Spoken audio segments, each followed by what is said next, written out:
கொழுந்து பறிக்கிறது அவங்களோட பிரதான வேலையாக இருக்குங்க. சில பேர் வந்து நாட்டுப்புறங்களுக்கு வேலைக்கு போவாங்க. ஏன்னா அவங்க வந்து கஷ்டப்பட்டு வேலை செய்கிறதுனால அவங்களுக்கு வந்து குடும்பத்தை நடத்தக்குள்ள அவங்களுக்கு வந்து பொருளாதார பிரச்சனையும் இருக்குது. இந்த பக்கம் ஏதாவது ஒரு பிரச்சனை வந்தால் அவங்கள பார்த்தோமே நான் சொல்லுவேன், நான் வந்து இங்கே வந்து டீச்சர் அப்படின்னு இல்லை, நான் வந்து அவங்களுக்குள்ளேயே மாறிடுவேன். அப்போ என்ன நான் யோசிக்கிறேன், என்கிட்ட வந்த அம்மா அம்மா வந்து அவங்க அந்த ஃபீல்டுக்கே போகக்கூடாது. ஜிஆர் கூட நான் நிறைய பாடம் படித்து கொடுப்பேன்.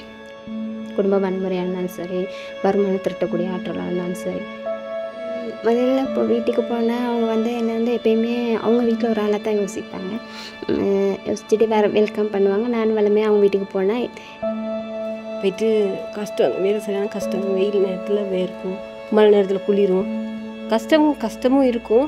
இருந்தாலும் நம்ம கஷ்டப்பட்டு வரமேன்றது பிள்ளைங்க யோசிக்கிறது இல்லை.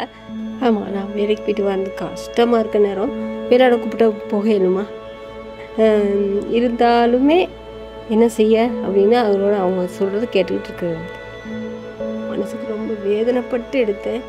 ஒருத்தருமே இல்லைன்னு எடுத்தேன். அதான் கடைசியாக வாழ்க்கை வேணாம், நமக்கு இந்த ஒரு வாழ்க்கையே வேணாம் அப்படின்னு தான் நான் நினச்சிருந்தேன். போனேன்னா அவங்களோட எல்லா கதையும் சொல்லுவாங்க. அன்றைக்கி வந்து எனக்குமே தோணுச்சு, ஏன் மாலதிக்கா மற்ற நாளைக்கு கதவை திறந்துருப்பாங்க. நிறைய பிள்ளைகள்லாம் வச்சுக்கிட்டு இருந்தேன். இதுக்கு தான் இது குடிக்கணுமான்னு ஒன்றுமே தெரியாது. எல்லாத்துக்கும் 2 பேர்த்துக்குமே பிள்ளை 2 பேர் இருந்தாங்க, நானுமே இருந்தேன்.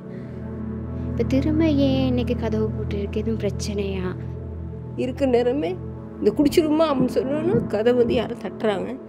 தட்டிக்கிட்டு இருக்க நேரம் நான் யாராக இருக்கும், கதவு 2-3 தடவை திறக்கவே இல்லைன்னு திறக்காமல் நல்லா தடன்னு சத்தமாக தட்டவும் சரின்னு எல்லாம் ஒரு ஓரமாக வச்சுட்டு பிள்ளைகளை தூக்கி கட்டலில் வச்சுட்டு கதவை திறக்கிற டீச்சர் இருந்தாங்க.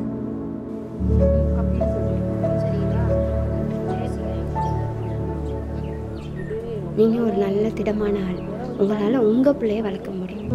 நான் உங்களுக்கு எல்லா சப்போர்ட்டும் பண்ணுறேன். அவங்க இல்லாட்டி நான் இங்கே இருந்திருக்கவே மாட்டேன். இங்கேனா நான் அவங்க இல்லாட்டி இங்கே நான் இல்லை.